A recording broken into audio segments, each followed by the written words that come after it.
What's up, Internet? Today we are going to start some aesthetic modifications on the 22 Hayabusa, the Gen 3 Hayabusa. We got some carbon bits, we've got some vinyl wrap, and we're going to focus on the rear section for today. I've already started to take some stuff apart, but we'll go back in time because I had mic failure, so I'm actually recording this a second time. But let's get started again. These beautiful things that I've got, please stay.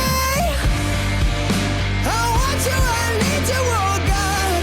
Don't take these beautiful things that I've. So to remove the rear fairing, it's actually 1, 2, 3, 4, 5 pieces, but it all comes off in one piece. Basically, you've got 4 bolts here. I had the cowling and I did not have the hand grab, but it doesn't really matter. You still got 4 bolts here. You got 2 screws, one here, and then this little center piece that kind of adds some rigidity basically is held in with push pins, 4 push pins, and those are super easy to remove. Your 1 screw here, 1 screw here. Some people may have the longer luggage rack screws. I still want to get me some of those. And then there are 2 push pins, one here and one under here. So once you've removed those push pins and all the bolts, what you want to then do is slide it back. That is partially incorrect. There's actually a rubber grommet on the frame on both sides near the very front of the rear fairing, closest to the gas tank. And you actually want to pull the fairing out from the frame before sliding it back at the most forward position. And then pop it out. And let me show you, I've already done the other side. So this is pretty loose, but basically you want to slide it back. And so if you see this little cut here, there's a piece of the fairing that slides in here. So you want to slide it back so that you can see this little notch right there. And there's also one here. So the fairing slides in and sits down here. You slide it back and then you can pop it out. In the back part, you can hopefully you can tell from the camera, it's a little bit wider. So that's basically what you want to do. And I think there's one over here too. So again, slide it back and then pop it out. Just kind of pull it away. Next thing that needs to come apart is this tail light section. So we've got 2 bolts here and then a screw down in here, a screw right here, and a 3rd one over here. They're black screws, they're hard to see, it's dark in there. And then we've got electrical connection. Then this should come off, and then I think that'll give us access to the gold tail piece here that we're going to replace with carbon fiber.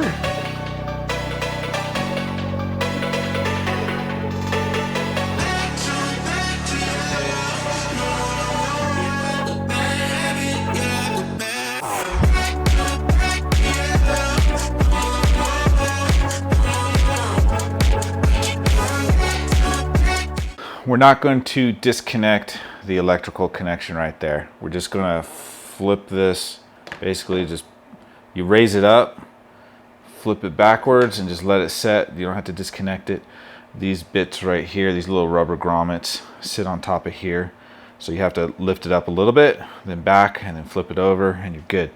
Now, I think we got 1, 2, and then 2 more on the other side, 4 screws total to get this gold piece off.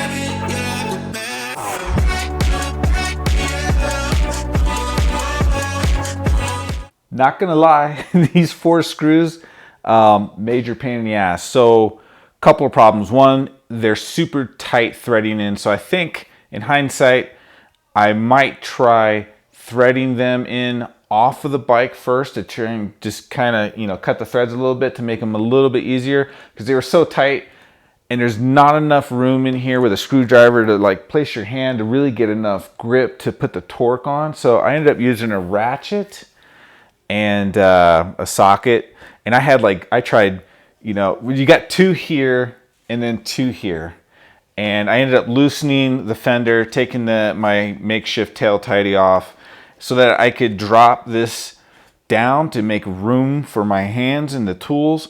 and then sometimes twisting a little bit here. I mean, you just got to find a way to make it work. So, note to you out there, if you're replacing with something different, in my case, the carbon fiber, maybe try threading the screws in once off the bike before putting it in on the bike. But you still might have to take the tail section looser so that you can get some room. And yeah, like I said, I had to use a ratchet to be able to get the proper torque on them to get them to thread in. But they're all threaded in now. Super pain in the ass, is what it is. But I think it looks awesome. So let's put this back together again.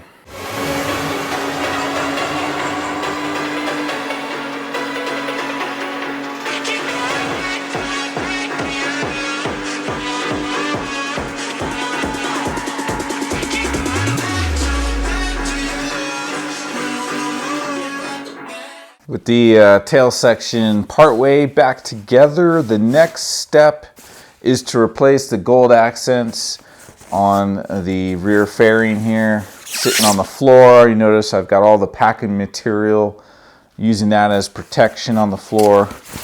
But the next step is to replace the gold pieces, and I'm like chuckling a little bit because damn, this looks good. We're going to replace those with these. The gold pieces are getting carbon fiber. It's going to look so good, especially on the exhaust side with the M4 carbon fiber mufflers.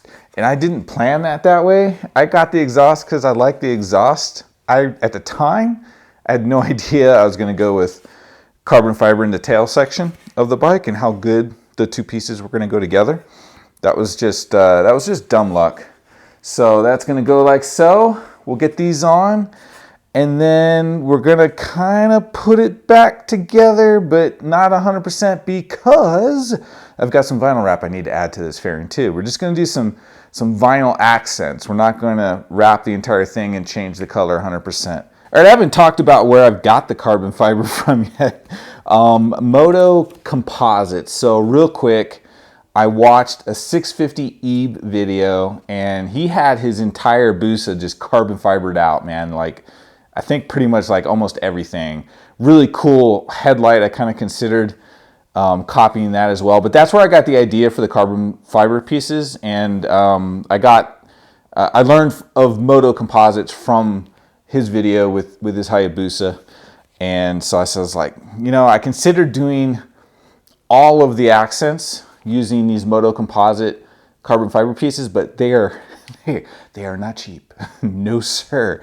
So I think from front to back, all of the accents in carbon fiber was going to cost me like over $1,000. It was crazy. That includes the hump as well. So I was like, no, I can't really like live with myself. I mean, I could have done it, but I was like, no, that just doesn't feel right. That's too much. So we're doing some carbon fiber bits in the back, as you can see in this video, and we're going to paint and black out basically the ram air intake accents and the side accents, and then that stupid silver strip. Why does Suzuki do that? Yeah, it's going to be awesome, man. Carbon fiber back. We're going to have some vinyl wrap. We're going to have some blacked out accents up front. Thinking I'm probably going to get some wheel stickers too to accent some of the vinyl.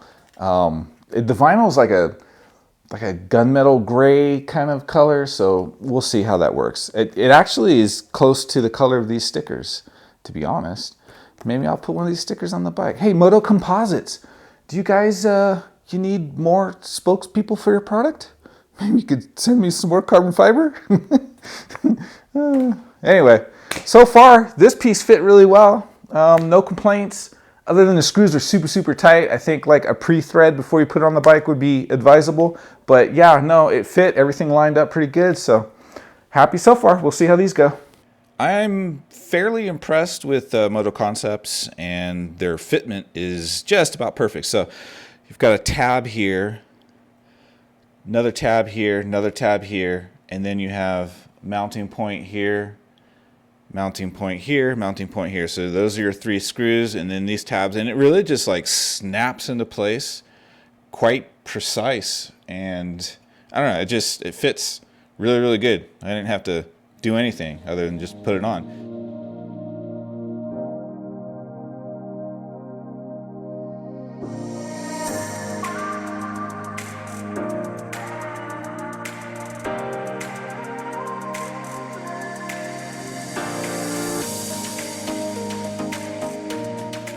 Well, there it is in the sunlight outside. It's been a hot minute since I've had the Busa out. I don't know, a month, maybe longer. We've either had inclement weather or I was working on the Busa and rode ZX10 or something else. Oh, I have to admit it is growing on me a little bit. I wasn't sure, like when I did the vinyl wrap, I was like, did I just make a mistake? But now that I'm seeing it outside for the first time, I really like it. I really, really like it. I definitely like the stripe over the back. I'm going to continue this probably here, maybe this, I don't know, something on the front fender, but we'll have that stripe all the way across. Definitely getting rid of all of the orange. I just hadn't decided what I was going to do with this piece. I was either going to continue the wrap onto this and cover up all the orange with the same gray vinyl wrap, or I was going to paint it black. And now that I'm seeing it outside, I'm leaning towards the vinyl wrap option. But I could still go with black. And then I think I'm going to go ahead and order the carbon pieces for this and then wrap this piece in the gray. I think that'll look really slick. I think it'll flow really, really good and maybe help pop out the Asian Hayabusa writing on the side of the fairing. Same thing here. We'll go with carbon fiber for that piece, carbon fiber for the sides, and I think vinyl wrap that.